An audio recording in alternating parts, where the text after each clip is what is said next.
ഇന്ന് തന്നെ ഡൗൺലോഡ് ചെയ്യൂ. കാണൂ നിങ്ങളുടെ ഫേവറേറ്റ് ഷോസ്. ഇതിനു മുമ്പ് പലതവണ ആ കുട്ടിയെ കണ്ടിട്ടുണ്ട്.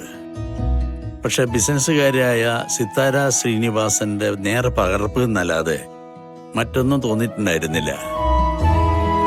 ഇന്നിപ്പോ ആ കുട്ടിയുടെ സംസാരം, പെരുമാറ്റം, വാക്കുകളിൽ പോലും സൂക്ഷിക്കുന്ന വിനയം സത്യം പറഞ്ഞാൽ ഞെട്ടിച്ചു.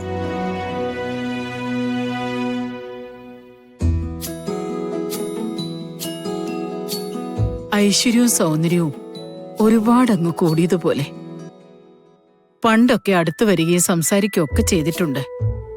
പക്ഷെ പെരുമാറ്റത്തിലൊരു അഹങ്കാരം ഉണ്ടായിരുന്നു. പക്ഷേ ഇന്ന് പെരുമാറ്റത്തിൽ അങ്ങനെ ഒരു സൂചനയില്ല. ആക്സിഡന്റ് ആ കുട്ടിയെ വല്ലാതെ മാറ്റിമറിച്ചിട്ടുണ്ട്. കളരിക്കൽ കുടുംബത്തിലെ മരുമകളാകാൻ ഇതിനേക്കാൾ നല്ലൊരു കുട്ടി ഇല്ല എന്ന് വരെ തോന്നിപ്പോയി. അതെ, നവീന് നന്നായി ചേരുന്ന കുട്ടി. എന്തു ഭംഗിയായിട്ടാ കാര്യങ്ങളൊക്കെ കൈകാര്യം ചെയ്യുന്നേ. തമാശ പറയുന്നു, പൊട്ടിച്ചിരിക്കുന്നു, ഒരു ചെറിയ പെൺകുട്ടിയെ പോലെ. അമ്മേ, പക്ഷേ പറഞ്ഞിട്ടും ആഗ്രഹിച്ചിട്ടും ഒന്നും കാര്യമില്ലല്ലോ. ഗാദിയുടെ സ്വഭാവം മാറിയതുകൊണ്ട് ശാപത്തിന്റെ തീവ്രത കുറയില്ലല്ലോ. ഇപ്പോഴും വേർപിരിക്കണം തന്നെയാണോ അമ്മയുടെ മനസ്സിൽ? നവീനും ഗാഥയ്ക്കും നല്ലത് അതുതന്നെയല്ലേ. പരീക്ഷണങ്ങൾക്കൊന്നും പറ്റില്ലല്ലോ നന്ദ. പരീക്ഷണങ്ങൾക്ക് ശ്രമിച്ചപ്പോഴൊക്കെ വേദനയല്ലേ പകരം കിട്ടിയിട്ടുള്ളൂ. വേറൊന്നും നമ്മൾ ചിന്തിക്കണ്ട.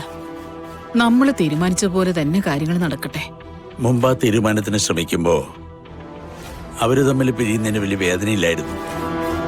പക്ഷേ ഇനി വേദനിച്ചുകൊണ്ടേ ചെയ്യാൻ പറ്റൂ. അതെ, നവീനെ പോലെ തന്നെ ആ കുട്ടിയെ നമ്മളിപ്പോ സ്നേഹിക്കുന്നു. സങ്കടത്തോടെ വേർപിരിക്കേണ്ടി വരും. അത് തന്നെ നടക്കട്ടെ.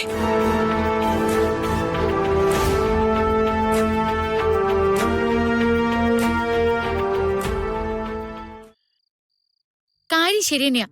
ചെയ്യുന്ന ജോലിക്ക് ഞാൻ കാശ് വാങ്ങിക്കുന്നുണ്ട്. അതെ, എന്റെ ഗതികേട്. പക്ഷേ എന്നെക്കൊണ്ട് പറ്റുന്ന അത്ര ആത്മാർത്ഥതയോടെ ഞാൻ ചെയ്യുന്നില്ലേ? അതാ ഗാഥാമേടത്തിന് വേണ്ടിയല്ലേ. അത് മനസ്സിലാക്കുന്നില്ലെന്ന് വെച്ചാ എന്താ മോളെ സംഭവിച്ചേ?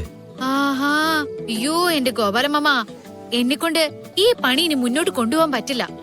ആ പെണ്ണതിന് സമ്മതിക്കത്തില്ല. മോള് കാര്യം എന്താന്ന് വെച്ചാ പറ. കാര്യം എന്താ? അവര് കെട്ടാനിരിക്കുന്ന ആ ഒരു ചെറുക്കനുണ്ടല്ലോ, എന്നോട് തനിച്ചൊന്ന് സംസാരിക്കണമെന്ന് പറഞ്ഞു. ഞാനാണല്ലോ ഗാദിയായിട്ട് മുന്നിൽ ഇങ്ങനെ നിൽക്കുന്നത്. എന്നിട്ട് പുറത്തേക്ക് വിളിച്ചോണ്ട് പോകുമ്പോ അങ്ങേരുടെ വേറൊരു കൽപ്പന. അവിടെ കിടക്കുന്ന ഗാദിയുടെ ചെരുപ്പിട. അതാണെങ്കി കുട്ടിയും കോലും പോലെ ഇങ്ങനെ നിക്ക. അതിട്ടിട്ട് ഞാനൊരുമാതിരി താറാവ് നടക്കുന്ന പോലെ നടന്നത്. എനിക്ക് കുട്ടനാട്ടിൽ അതൊന്നും ഇട്ട് പരിചയല്ല. ഞാൻ കെട്ടിമറിഞ്ഞങ്ങ് വീണു. ഞാൻ വീഴുന്നുണ്ടപ്പോ അയാൾ എന്നെ അങ്ങ് കേറി പിടിച്ചു. അതാ പിശാച് കണ്ടു എന്നാ പറയുന്നത്.